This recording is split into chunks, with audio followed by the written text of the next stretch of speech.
How's it going? Fox back again. Request day today. This one was from Benjamin Ellis, and it is for this track. It's a Mary Jane Coles remix of the Ella Fitzgerald track Blue Skies. It's a real sort of underground deep house bass. Yep, I've done it with Massive. There's 2 layers, some real creative sound design on this one, so it's going to take a little longer than usual. But yeah, this is it with a little beat.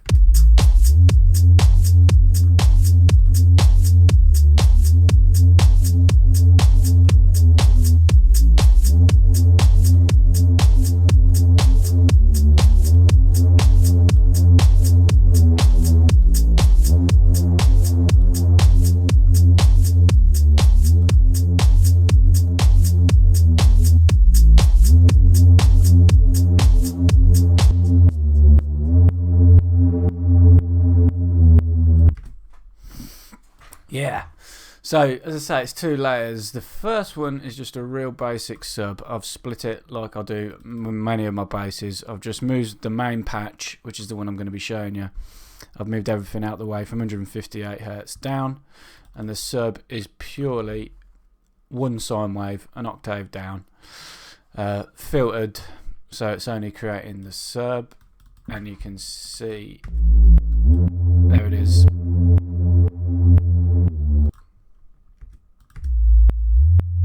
The clicking you can hear is from the Sidechaining inside Ableton. I'll turn that off. So that's the sub. As I say, nothing to it. It's just 1 sine wave, an octave down, filtered, and then pushed everything out of the way, so it's only taking care of the sub. This is the preset we're going to be going over, so I'll solo that.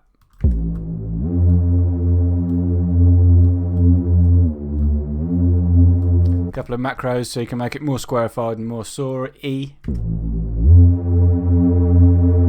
More square, more saw. Very, very useful patch. A lot of these sort of underground deep house bass or bass house basses, they sound a lot like drum and bass basses, which is why I can make them relatively easily. But yeah, so we're going to go ahead and show you how I made this. What am I doing? New sound.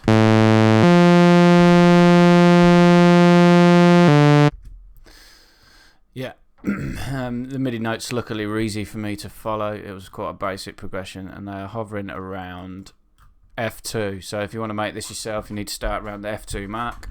So oscillator 1 is a square wave. Pull it all the way to the left, pitch it down 1 octave, hold Alt and pull it down. It does a full octave, and then we're going to click it back up so it's 0.97, so it's just offset from an octave. Intensity on full, amp on full. This one is only going to go to filter 1.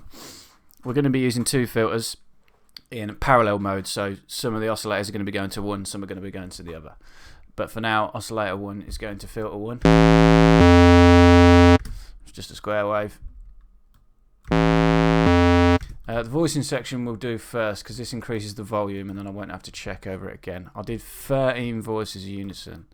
Turn the pitch cutoff on. Move this slider so you can just see the first little white line creeping out the bottom. Sounds like a mess at the minute, but we're going to tone it with a filter very shortly. The pan position we're going to turn on, and we're going to set it to full stereo width.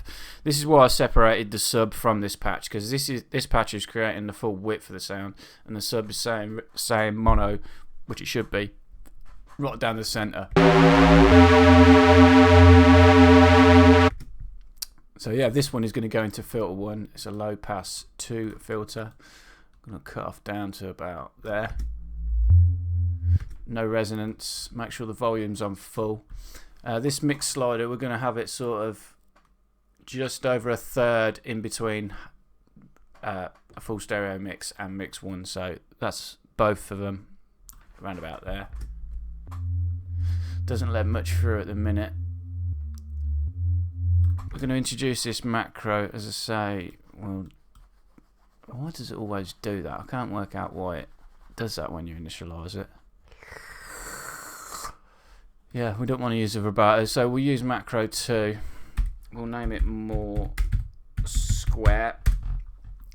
we'll drag it to the filter, first modulation box of the cutoff, and we're going to push it around ever so slightly. So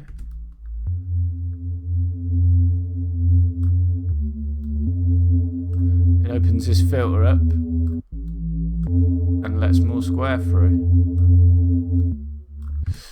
Makes sense. The volume envelope, we need to just push the attack off slightly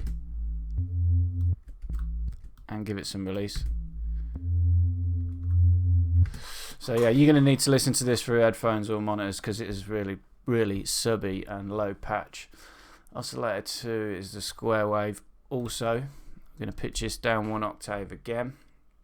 Alt down, and then we're going to click this to 96, so it's just 1 fraction off.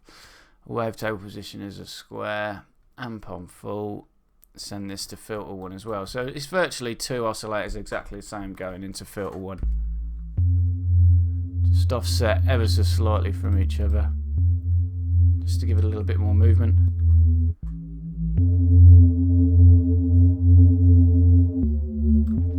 We need to introduce the glide. This was an important part of the sound. If you go to the oscillator tab, make sure it's on equal and pull the glide time back slightly.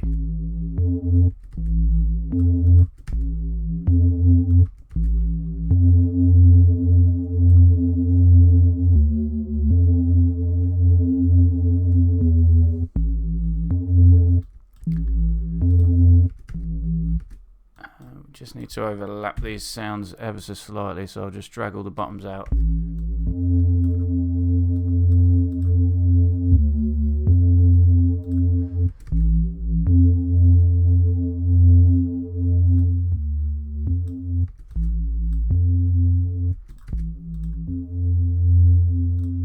That's not doing what I wanted to do. Fuck knows why. We'll ignore that for now. Can't be asked to go and mess that around. It's not a real important part of the sound. So we've got 2 square waves going to filter 1. In the routing section, we want to make sure insert 1 is coming after filter 2 because we're going to use that later on. Make sure that is checked. So the signal goes all the way through. We don't use any EQing or effects on this. So that's the only thing you need to make sure is insert 1 comes after filter 2. So now we're going to send a signal directly to filter 2, and that is going to be oscillator 3. So push that to filter 2. Make this a pure saw wave. This one is down 1 octave. So -12, amp on full. As I say, the filters are in parallel. As long as the volume for filter 2 is up, you're going to hear the saw wave coming through. This one wants to be a low pass 2 as well. The reason I sent them to separate filters is so we could have separate macro knobs bringing the sound in and out. So leave the cutoff where it comes as standard. Macro 3, we're going to rename more saw. Drag that to the first modulation box for cutoff of filter 2. Push it virtually the same amount. So now we have control of the saw.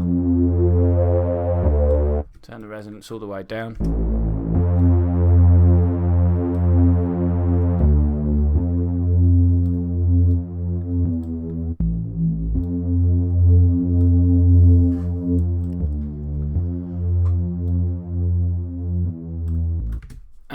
Yeah, that's it. I didn't do any feedback. I didn't do any modulation oscillators. So still got that slight clicking on the volume envelope, which we can sort out.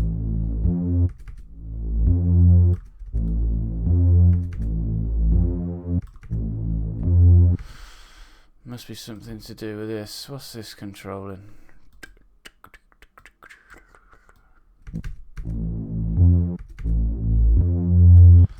Doing nothing.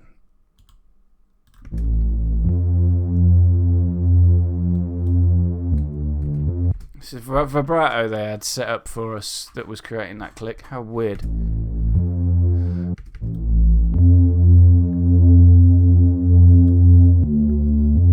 There you have it, a real squarified sort of deep bass. So there's not much to the patch really. As long as you make sure the routing is exactly how I've got it, you will be fine. So Oscillator 1 and 2, virtually identical, both going into filter 1. The filters are in parallel, so it's processing the signal. The filters are processing the audio that goes into them separately, and it gets mixed into the end here, where we're leaning it more towards filter 1 than filter 2. Oscillator 3 is going into filter 2, being processed on its own. Insert 1 was a sine shaper, that's what we've missed out. Remember in the routing section I told you to make sure this box was checked here. So we're going to send a little bit of distortion to the saw wave, and it's going to be a sine shaper, 10 o'clock and in between 9 and 10.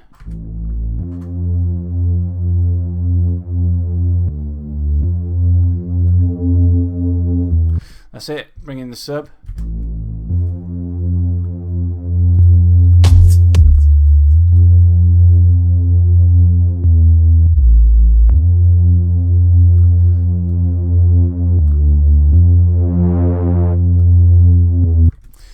There you go, with that little beat I made again.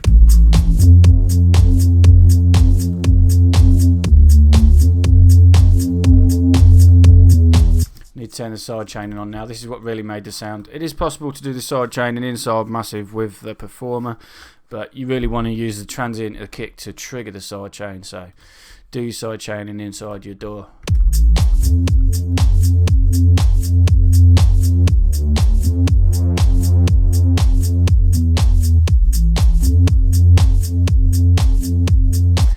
I've got a little bit of processing as well on the channel, some standard stuff, some glue compression just to mix the bass, the sub layer and the bass layer together, and then some saturation aiming at around 400 Hertz. So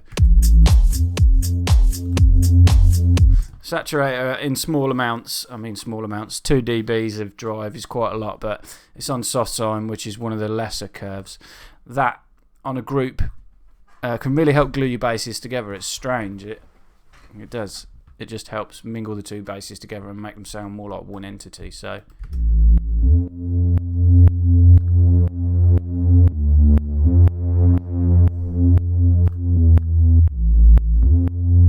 that clicking again is a side chain, but you can't hear that when the kick's in.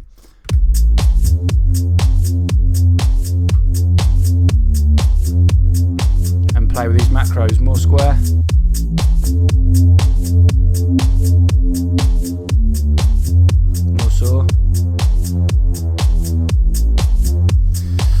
The saw wave one would be more of sort of drum and bassy sound, but yeah, for now that is it. As always, please send your requests through to my Facebook page as a direct message. It's Sound Design Tutorials. That is the same for my Twitter as well. It's at Sound Design Tuts. Private lessons are running, they're doing really well. Get in touch with me via my Facebook as well. £25 English an hour. My time is yours to do with whatever you feel free.